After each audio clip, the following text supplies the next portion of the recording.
subax wanaagsan dhegaystayaal qodobada wararka raadiyaha kulmiye saaka kuwooda ugu waaweyn waxaa ka mid ah wasaaradda haweenka Soomaaliya oo si kul ugu hadashay gabdho kufsi loogu geystay degmooyinka Afgooye iyo Ballanballe Puntland oo sheegtay in baaritaankii lagu sameeyay shakhsiyaad la karantiilay la xaqiijiyay in dhammaantood aysan qabin coronavirus ciidamo ka tirsan militariga Soomaaliya oo la sheegay inay ku baxeen xalinta colaadbeeleed ka taagan degmada Walaweyn ee gobolka Shabeellaha Hoose madaxweynaha Galmudug oo amar ku bixiyay in la yareeyo isku socodka dadweynaha si looga hortago cudurka coronavirus ciidamada ammaanka oo saaka baaritaano ka wada gudaha magaalada Jowhar ee gobolka Shabeellada Dhexe ciidamada xoogga oo howlgalla ka sameeyay inta u dhaxaysa degmooyinka Bulburdo iyo Jalalaqsi iyo IMF oo digniin ka soo saartay xaaladda bini'aadanimo ay wajihi karaan dalal ka mid ah Afrika madkala ku celi warbali waran maxaan kaaga waramaa xaaladda dalka ma run baad rabtaa mise been run baan rabaa been raad ma leh kulmiye ka dhageyso wayna ka hadaba waa subaxnimo axadda taariikhdan waxay ku beegan tahay 5 bisha Afraad sanadka 2020 warkaas oo dhan saaka waxa akhrinaysa wariyeena Shamis Xasan Harun mahadsanid Cali Ibraahim Cabdullaahi Cali Suxayfa war soo saareena saaka subax wanaagsan dhageystayaal ku soo dhawaada faahfaahinta qodobada aad dhageysateen wasaaradda haweenka ee dawladda federaalka ee Soomaaliya ayaa si kulul uga hadashay gabdho kufsi loogu geystay degmooyinka Afgooye iyo Ballanballe oo ka kala tirsan Shabeellada Hoose iyo gobolka Galgaduud Cali Cilmi Salaad ayaa soo koobaya war-saxaafadeed ka soo baxay wasaaradda haweenka iyo xuquuqul insaanka xukuumadda Soomaaliya ayaa lagu cambaareeyay kufsi 3 caruur ah loogu geystay degmooyinka kala tirsan gobolada Galgaduud iyo Shabeellada Hoose qoraalka wasaaradda oo u qornaa sidan ayaa lagu yiri wasaaradda haweenka iyo horumarinta xuquuqul insaanka waxay si aad ah uga xun tahay kufsi loo geystay 3 caruur ah oo da'doodu ay kala tahay 3, 4 ilaa 7 jir kuwaas oo dib loogu geystay degmooyinka Afgooye iyo Ballanbal wasaaradda ayaa ku baaqday in qof walba uu ixtiraamo dhowrsanaanta iyo sharafta dhibanayaasha iyo qoysaskooda lagana fogaado arrimaha la xiriirta sheegitaanka magacyadooda iyo in sawiradooda lagu faafiyo meel kasta oo warbaahin bulsho ah sidoo kale wasaaraddu waxay sheegtay in haddii ay dhacdo arrintan ay wax u dhimi karto dambi baarista socota iyo in mustaqbalka dacwad ciqaabeed la soo ogo iyada oo sidoo kale sababi karta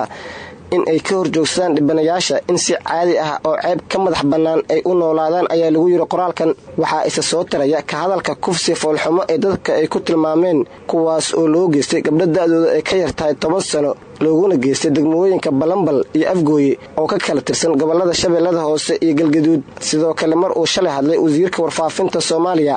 Maxamed Cabdi Xayir Maareeye waxa uu sheegay in falkan ay yihiin kuwa wax loogu dhimayo sharafta iyo sumcadda Soomaaliya isaga oo ku eedeeyay in ay ka dambeeyaan hay'adaha shisheeye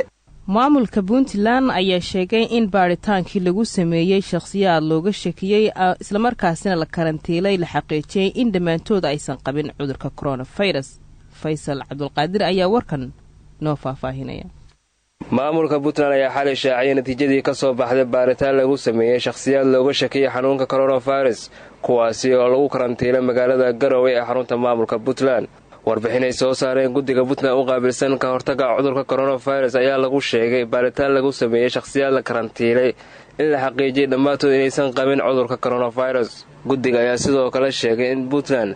ay ka dhigan tahay in guud ahaan deegaanada aan laga helin kiisas cusub oo la xiriira xanuunka coronavirus guddiga ayaa sidoo kale sheegay in la socdaan xaalad ruux kale oo lagu shakiyay una karantiinan cabsi la xiriirta corona kaas oo warbixinta lagu sheegay in dalka dibadiisa loo qaaday dhicaanadiisa si loo baaro maadaama uusan dalka oolin qalabka lagu ogaado dadka qaba cudurkaas sidoo warbaahinta u sheegay mid ka mid ah guddiga maamulka Puntland u qaabilsan ka hortagga cudurka coronavirus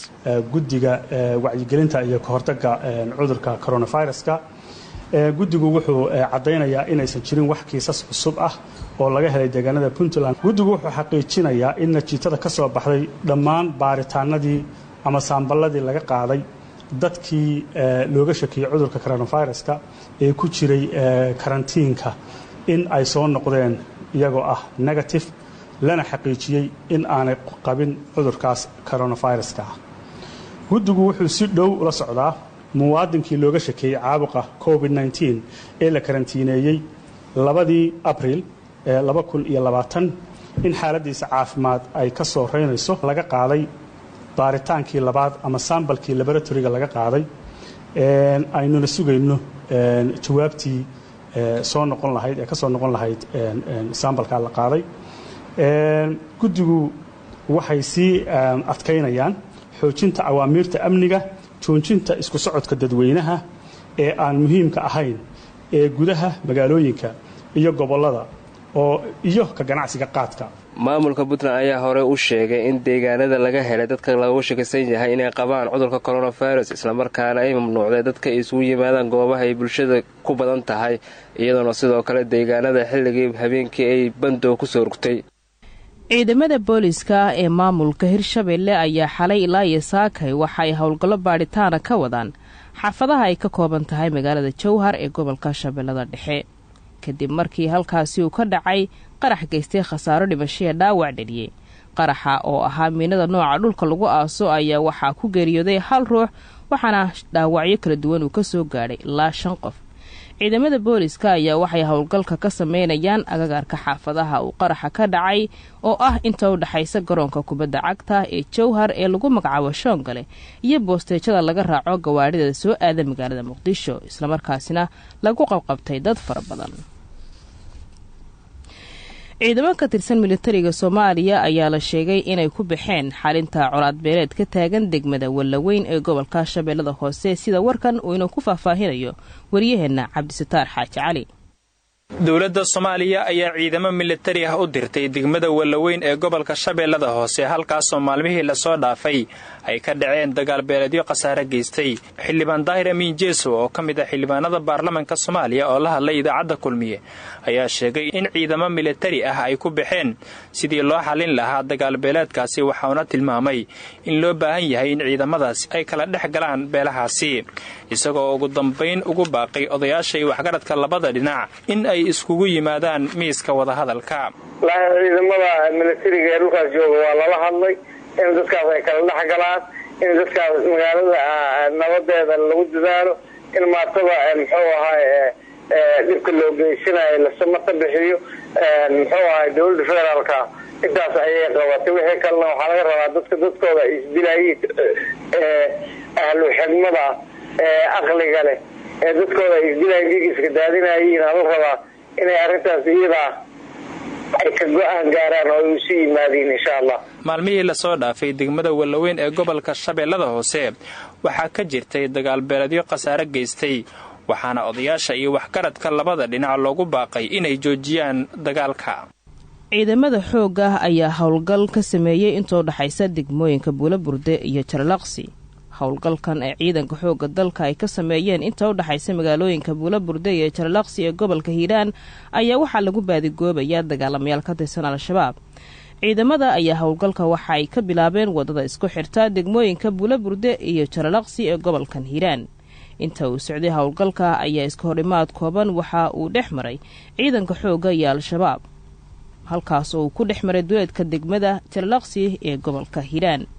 taliyaha ururka 14aad ee guutada 5aad ee qaybta 7aad ee xoogga dalka Dhame Cabdulqaadir Cali Nuur ayaa sheegay in howlgalkaasi lagu dilay xubno ka tirsan dagaalamayaasha Al-Shabaab. iminkana wararka Galmudug haddii aynu eegnana madaxweynaha maamulka Galmudug ayaa amar ku bixiyay in la yareeyo isku socodka dadweynaha si looga hortago cudurka coronavirus. warkan waxaa magaalada Dhuusamareeb inoo soo diray wariyaheena Maxamed Cabdiweli Tooxow. madaxweynaha maamulka Galmudug Axmed Cabdi Kaariyo Qoorqoor ayaa ka hadlaya sida maamulkiisa uu ugu diyaar garoobay ka hortagga cudurka coronavirus, isagoo soo saaray amarro lagu joojinayo qaadka kuna taliyay in la yareeyo isu socodka dadweynaha. madaxweynaha Galmudug Qoorqoor ayaa sheegay in xukuumaddiisa ay mas'uuliyadda ka saaran tahay badbaadinta bulshada, sidaas darteedna dadka reer Galmudug laga doonayo inay sidooda u dhaqangeliyaan wixii uu maamulku u arko in laga hortagi karo coronavirus. qoorqoor ayaa sidoo kale bulshada reer galmudug ka dalbaday inay yareeyaan isu socodka islamarkaana ay guryahooda ku nagaadaan inta awooda si looga hortago in coronavirus uu si fudud ugu dhex faafo bulshada galmudug ku nool. waxaan rabaa inaan ilaahay ka barino fayraska iyo cudurkaas adduunka faraha baan ku haya in ilaahay ka hayo ummadda Soomaaliyeed guud ahaan reer galmudug ilaahay soo gaarsiin taana ilaahay baan uga baryaynaa dadkeena waa ku celinayaan waxaana leeyahay ilaahayna tala saaro maxay ahayd awrkaagana dabro ilaahayna tala saarta dadaalna bixiya ku aadan in lala tacaalo sida haddaan u fadhino iyo sida aan u shaqaynayno xaaladda iyo arrintaan ka shaqaynaa culus maahane meel sidaa loo fariisan karaa ma jirto meel sidaa la isugu imaan karaana ma jirto laakiin ilaahay baan baryaynaa inuusan maaragtay soo gaarsiin hadda khayrka iyo wanaagga iyo maslaxada isugu nimidna insha allahu tacaala wax dhiba arki mayno taana waxaan rabaa in dadaalkaas mar kale ku celiyo. hadalka madaxweynaha galmudug Axmed Cabdi Kaariyo Qoorqoor ayaa ku soo aadaya iyadoo shalay fagaaro ku yaala magaalada Guraceel lagu gubay qaad aad u badan oo laga keenay dalka Itoobiya kaasi oo laga soo gudbiyay xuduudda dhulka ee gobolka Galgaduud la wadaago dalka Itoobiya. galmudug ayaa ka mid ahayd gobollo aan badnayn oo maalmihii la soo dhaafay oo qaad ku tagi jiray iyadoo ay xusid mudan tahay in xamuul uu ku jiro oo si maalinle ah dalka ku soo gali jiray dowladda Soomaaliya mamnuucday iyadoo laga cabsi qabo cudurka coronavirus. maxamed cabduuli tooxow idaacadda kulmiye dhuusamareeb. halka warka subax uu dhageystayaal idinkaga imaanayo waa xarunta dhexe ee radio kulmiye muqdisho Soomaaliya. imikana wararka dibadda. hay-adda maamusha sanduuqa lacagta adduunka ee magaceeda loo soo gaabiyo IMF ayaa waxa ay soo saartay warbixin dheer oo ay uga hadlayso xaaladda dhabta ah ee ay wajahayaan wadamada Afrika qaarkood taasoo uu sababay cudurka COVID-19 ama coronavirus oo dunida safmarka ku haya. warbixintan ayaa waxaa si gaar ah diiradda loogu saaray dalalka Zimbabwe iyo Koonfur Afrika oo dadkooda dhibaato badan ay ka soo gaadhay bandowga dowladahaasi ay ku soo rogeen goboladooda iyadoona cabsi badan ay ka muujisay musiibo bini'aadantinimo in xaaladan ay isku bedelaan. tani waa in si dhab ah loo qaataa oo aan la eegan karin islamarkaasina waa aan la eegan karin oo keliya ayaa lagu soo gabagabeeyay warbixinta ay soo saartay IMF. Zimbabwe ayaa waxaa laga helay 9 kiis oo coronavirus la xiriira halka dalka Koonfur Afrika uu ka mid yahay wadamada ugu badan qaaradda ee laga diiwaan geliyay dadka uu soo ritay caabuqa COVID-19 ama coronavirus. guud ahaan dhageystayaal warkii subax waad kala socoteen KNN saaka waa naga intaas cidii u seego radio kulmiye.net ay dib uga baaran karaan nabadgelyo.